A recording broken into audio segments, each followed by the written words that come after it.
Alléluia. Matin, la mission de l'eau, les allez dans mon candidat, Luc, chapitre 17, verset 11 à 19. D'accord, donc là. Matin, la mission de l'eau, les allez dans mon candidat, Luc, chapitre 17, verset 11 à 19. Thème, il y a matin, la mission de mon candidat, les allez, manque de reconnaissance envers notre Seigneur. Na kotanga na kobo ya Seigneur Jésus-Christ. Luc chapitre 17 verset 11 à 19. Alors qu'il se rendait à Jérusalem, Jésus passa entre la Samarie et la Galilée. Comme il entrait dans un village, 10 lépreux virent à sa rencontre, ils se tirent à distance et se mirent à lui dire: Jésus, maître, ayez pitié de nous. Lorsqu'il les vit, Jésus leur dit: allez vous montrer aux prêtres. Pendant qu'ils aillent, ils furent guéris. Les deux, se voyant guéris, revinrent sur ses pas en rendant gloire à Dieu à haute voix. Il tomba le visage contre terre au pied de Jésus et le remercia. C'était un Samaritain. Jésus prit la parole et dit: les 10 n'ont-ils pas été guéris? Et les 9 autres, où sont-ils? Ne s'est-il trouvé que cet étranger pour revenir et rendre gloire à Dieu? Puis il lui dit: lève-toi, vas-y, ta foi t'a sauvé. Mais bien, alléluia. Amen. Il y a solo tout koyoka matanga na biso na mokanda ya Luc 17 11 à 19. Ezalaki bongo kolo zinatia tanga zako kinokota na mboka ya Galilée. Akutelaki na bandeko bazalaki malade. Bayebaki munene ya kolo zumasia. Balelaki pai ya kolo ete abikisa bango. Kolo Yesu Masia alobaki na bango bakele komona prêtre. Kokendekende bango na nzela po bakele komona prêtre babikaki.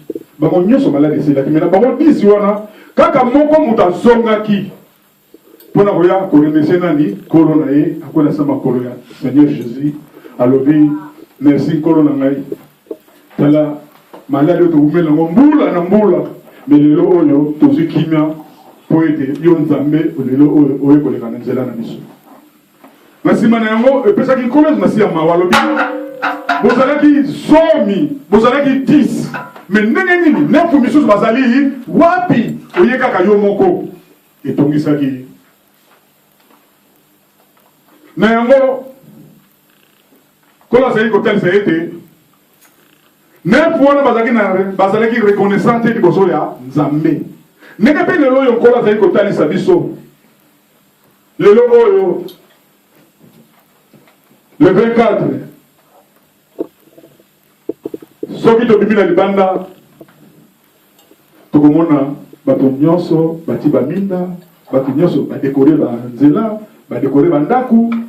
Soki okoti na bamagasin okoyoka dans bamagasin mosusu bati banzembo ya église na se eza kobeta na se, mais babosani ete lelo oyo soki basali badekoration wana, soki baza kotia banzembo wana, ezali mpona ete eza na moko akufaka mpona basumu na biso nyonso.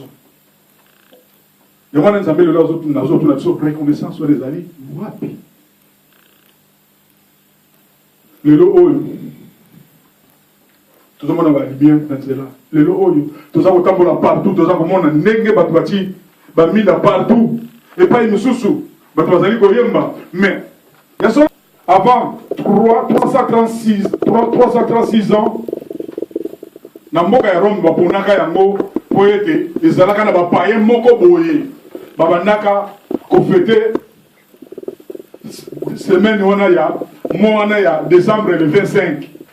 Yango wana balobaki mpona kokase yango esengeli totia date wana ya le 25 komi ke Jésus asalaki nini abotamaki, mais Jésus abotama jamais soit le 24 ou le 25. Mais bien aimé, alléluia. Mais le coup là, na biso ba chrétien na mutu na biso toyebi ete mokolo yango sanza yango dati yango tokumisaka boye ya nkolo Yesu Masiya.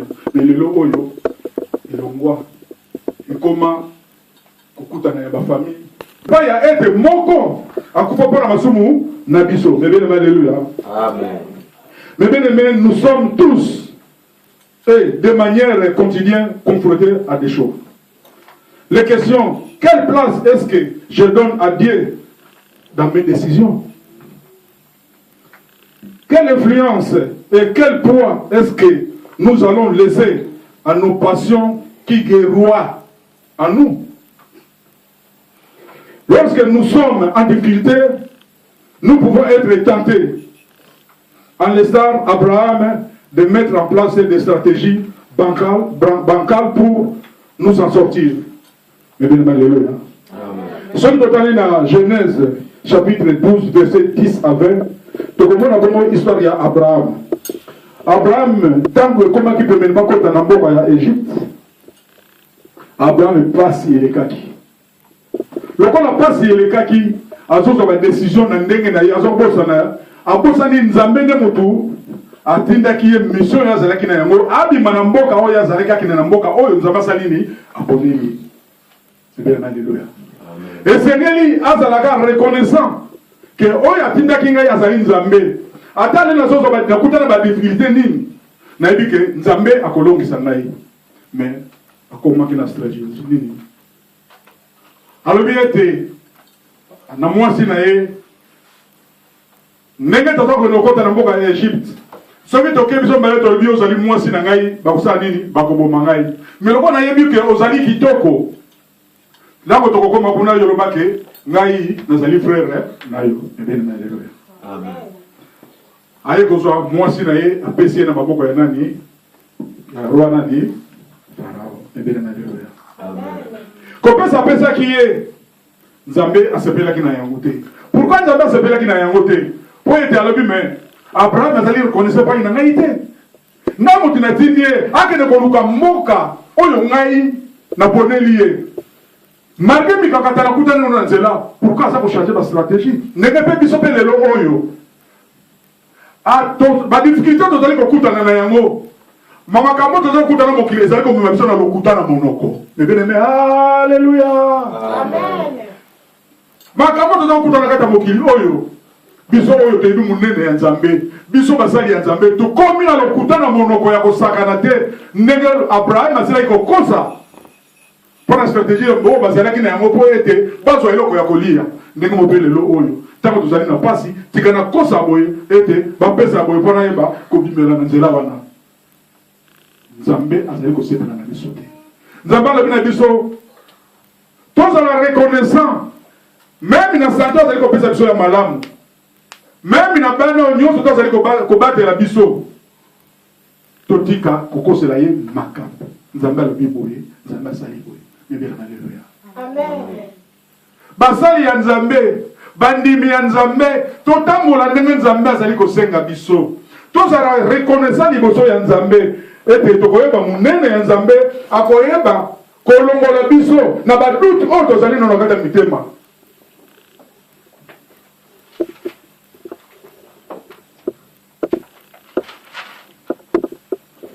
Mais considérez ce qui suit. Avez-vous déjà donné à quelqu'un un cadeau sans avoir reçu de remerciements? Vous êtes-vous jamais senti inapprécié par la famille ou des amis ou à votre lieu de travail? Si oui, comment vous sentez-vous? Probablement pas très bien. Yasolo, bazali kotali sabiso ete lelo oyo soko pesi mutu cadeau. Le loyo soko pesi mutu eloko, mutu na zelo komala mo kaisa ka pesa merci. Est-ce que vous sepela na yango? Vous sepela na kokokokoko te. Le loyo, ezala moto moko akufaki pona biso. Mais toza ko bafouer yango, tozali jamais reconnaissant et pas yande oyo moto akufaki pona biso. Oyo atangisa ki makilene pona biso. Po ete soki ezala ki yete. Mais le loyo toza, ndeko toza na kata mukile toza sala lolendo. Kolos Masia, aïe na tota bomoto ko la biso mais mon ko nyo so la kata mokili zaki vanité de vanité. Mais pourquoi biso dozo pesa bilo ka mokili valeur? Ole to komisa oya ko poko na biso, ole to komisa nzambe oya tindela ki biso. Mwana na yepa ko poko na biso, mais to za ko komisa bilo ka mokili. Reconnaissance na biso ezali wapi? Le bien aimé. Reconnaissance na biso ezali wapi? Mes bien-aimés, nous pouvons être reconnaissants pour tant de choses. Nous devrions rendre continuellement grâce à Dieu, le Père, pour toutes choses. Et surtout à notre Seigneur Jésus-Christ qui était mort pour nos péchés. Si on totalise dans mon canal, Ephésiens 5, ils allaient totaler ça par le béni. Remerciez constamment Dieu, le Père, pour tout. Parce que comme ça, Seigneur, nous allons beaucoup de langue, comme ça, Kanani, Nzambe. Oh, ya sala du corona, c'est comme ça, Kanani, Nzambe. Oh, attendez la mission, moi, Nanaye. Ça la reconnaissait pas, Inaye. Reconnaissance, la mission, bateau, dans un homme qui les a dit, Wapi. Tant que nous avons bafoué, ma camouille, Nzambe. So, tu connais quand la date, Oyo, bateau, nous, surtout, basali, agité, dans le magasin, tondi, dans le train, tondi partout, ma décoration, ndenge. Pour la nuit, nous avons service là, bateau, bazar la katamuki. Mais bien, alléluia. Bon, Nzambe Oyo, après ça qui biso paiement. Bon, Nzambe Oyo, a tenu la biso, moka kufa pour na biso. Toto tia une position, nine. Mais moi, Nzambe le lo a na biso aidé. Toto ya kamikolo nyoso, mbota maya Jésus, mais Jésus a aussi que tous a reconnaissant et pas inaye. Le lo Oyo. Tozo mananu nouveau moto. Total ananu. Est-ce que sans Jésus, tu connais que ça n'a pas été mon oyo? Eh bien, alléluia. Amen. Mais malheureusement, l'éternel Dieu a été victime d'ingratitude plus que n'importe quel être mortel. Pour tout ce qu'il a donné à l'humanité, depuis sa création jusqu'à maintenant. C'est pour cela parfois, il retire ses bénédictions quand il doit corriger les champs. Mais alléluia. Le loyo, que le Massia a sali victime de gratitude. Il y a un tout ça comme on a été. A sali ko retirer la bénédiction na ye. A sali ko tika biso nanu. Ndenge wana po été. Tout sali ko bosana, tout ça ingrat, tout sali ba ingrat. Tout ça reconnaissant les personnes Nzambe na biso te ali bon lokola ba oyo bana nga baza reconnaissant était le lo oyo ezana moto bongo na tina na kata mokili pa kupa pona bango na retirer ba bénédiction nyoso bazalaki nango bazala no bengo wana lokola zali Nzambe ya mawa tana ebika oleri o reconnaître munene na ye o reconnaître était Nzambe ne mutasala di corona c'est akoyeba ko zongo selo ba bénédiction wana na nsa de boso ya Nzambe bien malheureux. Amen. Tout ça va toujours reconnaître la nini et qui m'a dit pour être à retirer la bénédiction n'est pas une abyssauté. Néanmoins, tu vas à la bataille et c'est un temps où tu vas combattre là la bénédiction l'abyssauté. Tout le monde dit à moi et pas il y a Israël après 430 années d'esclavage dans l'Égypte. Nzambe a longé le monde à Baoum, a tenu Moïse, a créé qu'on soit Bango. Et comme il va voir là, permet de ne pas compter la terre promise. Bah comme il vous délai, Nzambe. Balobi, mais Nzambe, Moïse, au cas où on a mission dans la carte d'Égypte, pas on même mission wapi. T'as la mission de tous les oyo, n'a pas on a bon na boumbu. Na no mo na boumbu bazalaki na yango. Lelo oyo. Bazako reconnaître naïté. Na ko bakisa la bongo sous 40 ans na likolo. Bébé na alléluia. Amen. Aïbaki bango ko aïbaki bongo ko bakisa la bongo 40 ans. Néanmoins, remarquez le mot simple de Dieu aux Israélites. Je suis descendu pour les délivrer de la main des Égyptiens et pour les faire monter de ce pays dans un bon et vaste pays, dans un pays où coulent le lait et le miel, le lait et le miel. Et tout ça qui nous a fait. Et tout ça qui est mawa. Alors, bana o baza ko mire pa ina ngai parce que ça a été beaucoup de nous baza qui n'ont plus de 430 années Le loyo, na longo li bango na zombe ma bonne terre promise. Le fou tu vas ça kopesa nga yango. Mais ceux qui tolani yango tina suka, mais ce ne fut pas assez pour eux. Mais bien aimé, Dieu il était triste. Il a même posé des questions. Jusqu'à quand laisserai-je cette méchante assemblée murmurer contre moi? J'ai entendu le murmure des enfants d'Israël qui murmuraient contre moi. Et Alobina Moïse, dis-leur, je suis vivant, dit l'Éternel. Je vous ferai ainsi que vous avez parlé à mes oreilles. Vos cadavres tomberont dans ces déserts. Vous n'entrerez point dans le pays que j'avais juré de vous faire habiter. Eh bien, alléluia. Amen. Nzambe epesaki ekanda. Epesaki ekanda. Abi o nyonso bolobi na ngai. O nyonso ekomi na matoi na ngai. Bomirimire. Bokomona terre promise te. Bokotika na komona terre promise te. Bato komona terre promise ali bana na bino bakoma proie na bino bakomona terre promise. Mais bino bokotika na komona yango te. Le quoi vous allez ne reconnaissez pas une angaïté, vous continuez à la comona, terre promise. Nenga biso, nenga moko pe biso lelo oyo. Nzamba longolo na boumbu, esika ozalaki, na ma maladie ozalaki nango, na ma mikakatero ozalaki nango, na ba li ozalaki nango ba famille bakangaki yo, a délivrer yo, a longolo na boumbu wana.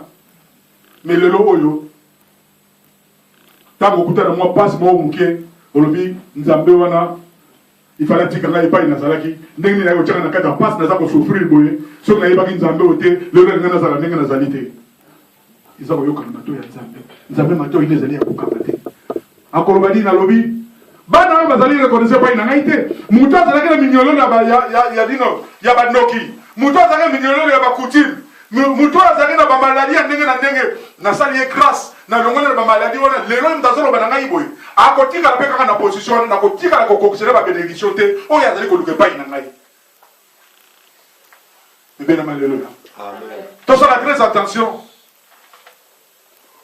to boudi la kanzambe te kwa nzambe ba boudi la kaite et sengel toujours to ça la reconnaissance pas ya nzambe. Tango tokoyeba ko sa reconnaître pas Nzambe, Nzambe akoyeba ko limbisa biso, Nzambe akoyeba ko longola biso na ba o nyonso afasi tozali na yango. Mais bien aimé, alléluia. Amen. Mais bien aimé, Deutéronome 28 a été appelé le chapitre de bénédiction et de malédiction. Donc, contient un avertissement donnant à réfléchir.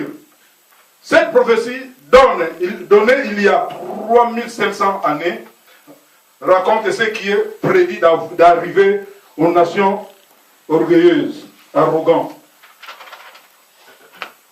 Mais bien aimés, nous sommes dans cette période dite de l'Avent qui précède la fête de Noël.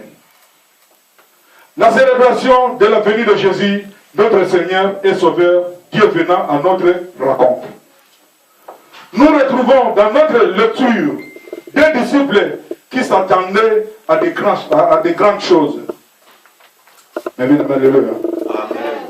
Ma discipline est à Kolos Massia. Le col a baïbaké que Kolos Massia a traqué Nzambe. N'a pas mis Kakatane comme il a dit Kolos Massia. Donc on va regarder Azali Nzambe. Oh, nous sommes la première fois mais le col là. Bango ba yebaki mission nini oyo Kolos Masia azalaki na yango te tango bakangaki Kolos Masia bakomi konyokola ye bango bamonaki ozali désolation mpona bango bayebaki bongo kozala apati ndenge mpe lelo oyo toza komona na kati ya mokili reconnaissance ezali epai ya Jésus te epai ya Nzambe na biso te ntango okutana na mikakatano olobi or Kolos Masia yango azali wapi Nzambe papa molimo sata azali wapi tala ndenge nazali ko souffrir nazali komona pasi mais lelo basuka ezalaka epai ya nani epai ya Nzambe esengeli na biso mes frères et sœurs les décisions importantes que nous avons à prendre sur le reste de notre vie. Alléluia. Comment choisir les décisions opposées d'Abraham et de Lot sont d'exemple pour nous. Ce texte nous invite à faire le choix de la foi et non celui de la convoitise. Le mot Zambazali Kosenga Biso, tous à la reconnaissance n'est pas inaïe. Tous à la reconnaissance pas inaïe. Tous à la reconnaissance pas Yanzambe Nanini. Nakondima ete Yazali Nzambe. Mingi lelo oyo baza komela ba bière, baza ko sepela. Siko bango baza ko sepela nini? Po bakutani na ba famille, bakutani na ba groupe na bango, bakutani pa nyonso, baza ko kabola oyo bazali na yango. Mais biso lelo to vandi awa, to lebi avant to kabola oyo ya ko esengeli to kumisa nani? Oyo akufaka po na biso. Mais mingi toza reconnaissant na yango te. So to mili banda ba midele baza ko tambola partout, baza ko mela partout, baza ko sala balingi. Yamala bomoni ete date où il y a le 24, tu te comme le 25, l'accident ça n'a pas mis. Pour être, quand le machine a sakana, quand il y a un sakanate. Alors bien, les beaucoup mis à comme on a gaï, vous avez nos bêtes à pom, vous avez nos tambours partout. Dans ça, c'est ce qu'on a vu dans ta moquette. Et donc, quand tu as ton kangalelo, ça dit nini. Tant que tu comme la date, il y a le 24, malgré ça dit date oyo, le 25, ça dit date oyo, quand le machine a bota mangate. Mais le là, dans Rome, il y a un mitou ya bateau. Il y a biso ba chrétien ezali ndenge wana. Tango bandeko baza ko kende ko sepela na ndenge ya bosuni. Ba paye baza ko sepela ndenge ya bosuni. Biso bato de munene nzambe esengeli date oyo to kumisaka yango to songisaka matondo mingi ba ya nani e ba ya nzambe. Grâce to songisaka ba ya nzambe basala di corona se. To za loko adana FT. Bazalaki jamais reconnaissant pas Yanzambe. Jamais bakile ko zara reconnaissant pas Yanzambe. Pas Nzamba la bina bango ete na pesi bina nyonso ezali kasi mumana boli ate bango batosa ki Nzambe te. Loko batosa ki Nzambe te ngo bani bazaki reconnaissant pas Yanzambe te. Mais biso Nzambe loko la zali ko talisa so mabena malamu. C'est ni tous à la reconnaissant pas ina ete ba ete ezali na moko. Batine la biso na kata mokili oyo akufa pona biso. Ezali na moko abota maka ete po atalisa biso nzela chemin nini toki kolanda. Ebene haleluya. Amen. Sikoyo balema na biso tokolanda nzela oyo so mema biso na lobiko to tokolanda nzela ya convoitise. Tobanga Nzambe. Tozala reconnaissant liboso ya Nzambe. Batine biso motuna. Soko za na cadeau opesi mwana to opesi ndeko na pesi o merci tazuka kado mwana moka kei est-ce que ko sepela na yango ko sepela na yango te bongo ningi Nzamba sepela na biso ndenge nini po itatine ni biso mwana abota mi lelo oyo pona biso mais lelo oyo biso toza ko reconnaître yango te Nzamba ko sepela biso ndenge nini yo tala kaka tango zo pesa mutu kado apesi o merci te mais sikoyo Nzamba okuta tia na kata mokili. Pour mon matériel, Dieu s'en a qu'à mokili. Aux autres qu'on remercie, aux autres qu'on a reconnaissant de besoin a été. Ce que nous avons à la seconde année. Et donc, quand tu as ton kangalelo, tous à la reconnaissant, tous à la ingraté, tous à la été. Et ça y est, mon corps. Batinda kaye abotama. Pour être bisoto le manabo umbu ya masumo tozalaki na yango tango tokozala reconnaissant toko reconnaître yango toko reconnaître tokozala reconnaissant na yango Nzambe akoyeba kosala kati na biso Nzambe akoyeba kovanda kati na biso Nzambe akoyeba ko garder ba bénédiction ezali kati na biso jamais alokola ba bénédiction kati na biso ezali te tika ete moke toyoki ezala bongo gravé kati na mitema na biso. Soukisi bon na Congo ya Nzambe papa moni mo santo pe kolezo masia toko tonda matera biso kono na tongi obotongi po yozali bolingo ya solo tala bolingo yozali na sukate tozala ke ba ignorant lelo to esi koyeba ete date ya le 24 décembre tito comme le 25 décembre ezali mokolo oyo tozala reconnaissant liboso na yo ezali mokolo oyo teke tosomba ba cadeau, totia ba lumière ndenge tolingi, mais te banana munene ya moto oyo ayekolo mo biso na bongo ya masumu. Ya solo to sikoyi ba molelo, libisa biso na ndenge tozaki ba ignorant. Mais lelo lokwa to sito koyeba yango. To bomba yango ezala bongo gravé kata mitema na biso. Tika ete on a sengi na siakite oko kusela biso yango na komo nzambe pa mosoto leboye. Amen. Amen.